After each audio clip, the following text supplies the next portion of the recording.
Assalamualaikum warahmatullahi wabarakatuh. Bersama saya Bintang Maharani Putri, NIM 2004-6005, akan mempresentasikan video pembelajaran mata kuliah Sejarah Indonesia Masa Kolonial. Sebelum kita masuk pada topik kajian utama mengenai politik kolonial liberal dan politik etis, sebelum itu kita akan membahas mengenai peralihan antara kekuasaan Inggris ke Belanda.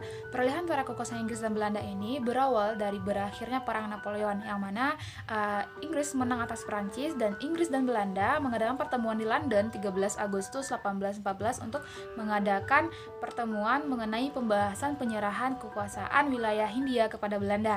Nah, hal ini terrealisasi pada tahun 1816 dengan penyerahan wilayah kekuasaan Nusantara ini oleh Inggris kepada Belanda, yang mana Inggris di bawah pemerintahan John Vedal dan Belanda diwakili oleh 3 komisaris jenderal. Mengenai politik kolonial liberal itu diterapkan 1870 seiring dengan dihapuskannya secara bertahap sistem tanam paksa. Ada beberapa latar belakang yang menyebabkan politik kolonial liberal ini diberlakukan. Pada dasarnya yaitu karena sistem tanam paksa atau kultur stersel yang menimbulkan banyak penderitaan. Nah, karena menimbulkan banyak penderitaan dan penyimpangan, maka adalah timbul perlawanan.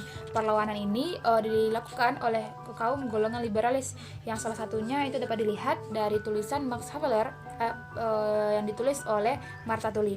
Selanjutnya, politik kolonial liberal ini diterapkan karena berkembangnya sistem liberal atau paham liberal di dunia. Faktor lainnya yaitu setelah berakhir Perang Napoleon, di Belanda sendiri itu terdiri dari 2 golongan, yang mana golongan konservatis dan golongan liberalis.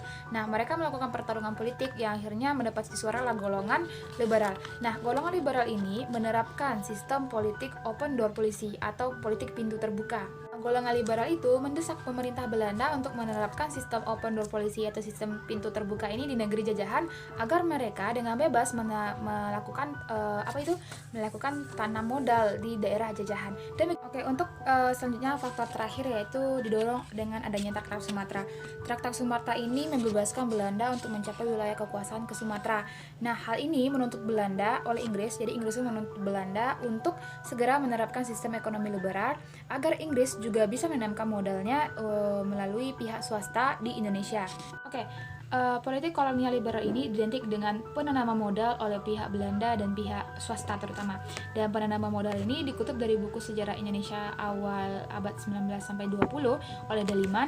Itu mereka memfokuskan dalam bidang industri perkebunan. Kenapa perkebunan? Terutama di daerah Sumatera, karena lahan yang telah ada memudahkan mereka untuk melakukan penggarapan secara besar-besaran.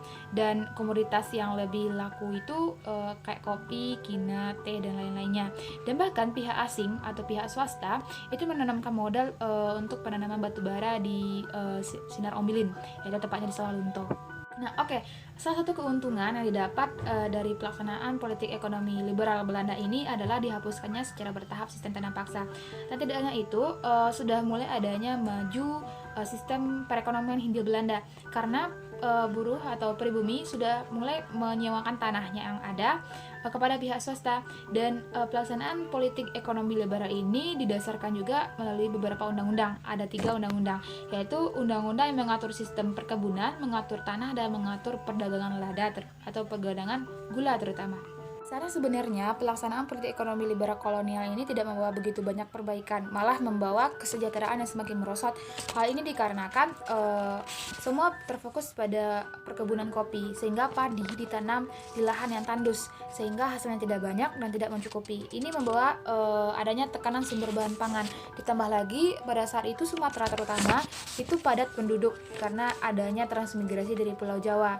Nah, hal ini semakin membawa kemerosotan atau tidak adanya perbaikan dari pelaksanaan politik ekonomi liberal.